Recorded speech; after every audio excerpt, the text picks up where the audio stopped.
Hi guys, I'm Kim and you're watching Kim Wilson TV. My channel is dedicated to helping victims of narcissistic abuse get free and stay free and never have to return to that monstrous situation.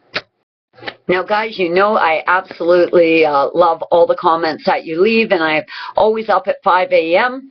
so I really love reading over them. Now today I got a little carried away with reading them and I didn't stop to reply, but guys, you know I'm thinking about you and I'm most certainly going to apply to your comments. But there is a comment that I see kind of reoccurring, people curious as to what makes them good supply. Now, what I've been able to kind of determine is sort of 3 levels of supply. Now, the bottom level of supply, which is going to be considered kind of insignificant, low-level supply, is going to be co-workers who will make a gesture like, oh, job well done, or, you know, the guy at the gym who says, oh, I see that muscle mass is really building. You know, that kind of low-level supply. The clerk at the grocery store who says, oh, you know, you look nice today, or how have you been, or you know, just pays some minor bit of attention to them. Now, of course, they'll gluttonize any type of attention, but this is definitely going to be considered a fairly low-level supply, really not serving any great need in their life. The secondary source of supply is going to be siblings. You know, siblings they talk to weekly, monthly, that sort of thing, where they can get, you know, a bit of ego feeding going on. And also the narc harem.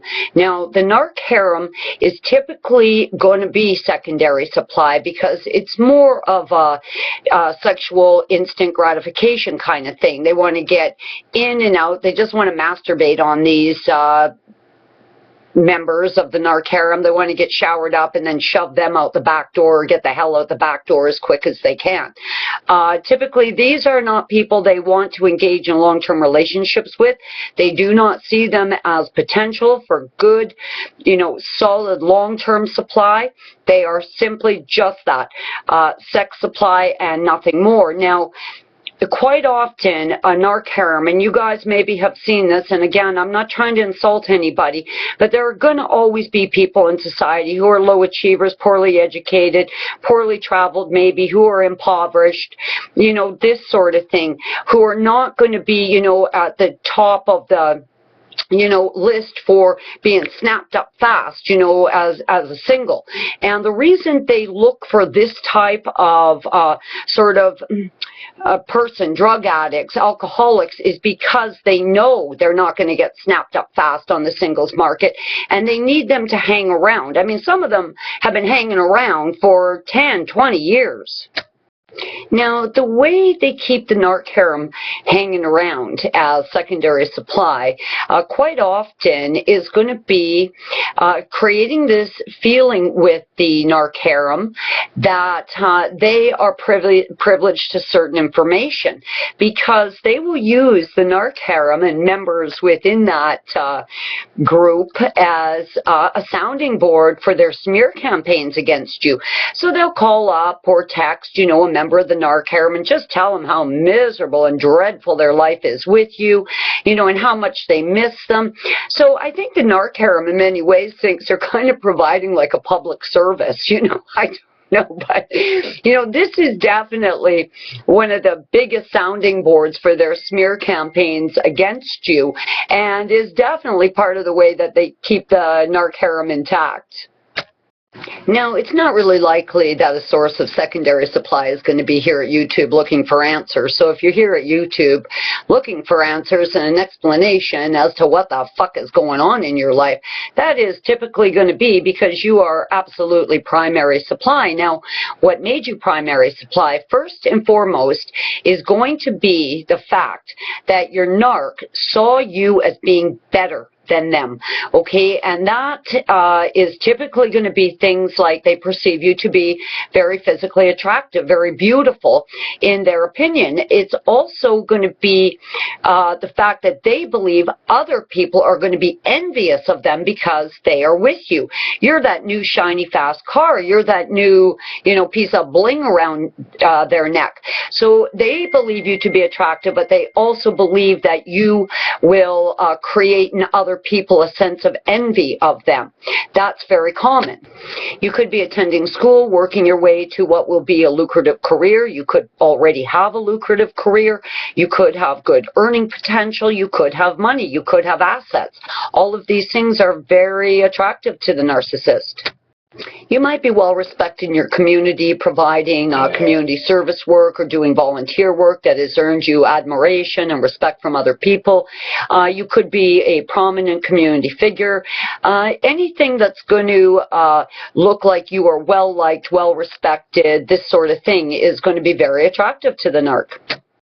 Okay, so there you are, this fabulous person, you're attractive, you could induce envy in other people, you're well respected in your community, there you are out volunteering and trying to make a difference, you know, trying to be, you know, do-gooder to help save humanity, and you've got a good career, all of it, one of those things, any of it, it can all be very attractive to the narc. Now, this is where the thing gets funky, okay, is all of that stuff that you initially thought that attracted them to you, all of those things that you thought they liked, respected, admired, this is the stuff they fucking hate. They hate this stuff about you.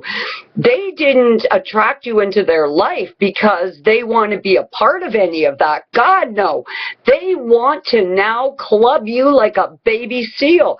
They hate this about you. They envy this. They are bitterly jealous of this. And now they're setting out to destroy you. Guys, the love bombing's about to end. You could be a good cook. You could be just a kind and gentle person. You could be a good mother. Maybe they like the way you decorate. You could be a good homemaker. I mean, it could be any number of things that the narcissist perceives as being better than them. Now, once they've reeled you in, once they've got you hooked through that early idealization and love bombing, now step two, and it's usually moving pretty quick, and the more they see you as being better than them, the faster this shit's coming down, because now they absolutely need to crush you. Supply can be any number of things. So if you're wondering, you know, what it was about you that attracted the narc in the first place, it can be one thing, it can be a few things, it can be all-encompassing, it can be many, many things. But whatever it wasn't because they liked it, respected, admired it, desired those qualities in their life. Absolutely not. They saw that stuff as a source of envy, bitter jealousy, and hatred, and now they need to destroy it. So that's why your hobbies disappear, damage to your career, your finances dissipate. You start gaining weight, you start losing weight, your hair's falling out in clumps. You can't put on makeup anymore because if you do, you're a fucking slut. I mean, it's absolute and total mind fuckery. I think what we need to look at more is not what made you good, Supply, as much as you got to get the hell out of there. Like, you seriously have to get out of there, because they will not stop till they destroy you. It really doesn't matter what your narcissist perceived to or perceived about you to make you better than them.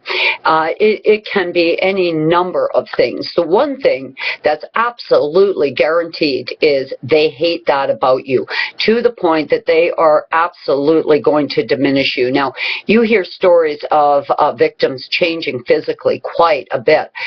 They start comfort eating and gaining weight. They can't eat at all and lose a tremendous amount of weight, hair falling out in clumps, you know, fingernail biting starting as a habit that people never had before, unable to, you know, do hair and makeup anymore. You have to dress a certain way, can't make eye contact with people, you know, they diminish your interests, hobbies, all of your passions. Everything is going to be taken from you. They are absolutely going to suck the fucking life out of you till you are a broken shell of a human being, at which point, by the way, now they've completely lost interest in you and have to go into the dumping and discard stage. It's all bad. Once again, my friends, thank you for watching my video. Peace be with you. I hope you guys are all enjoying a happy narc-free day.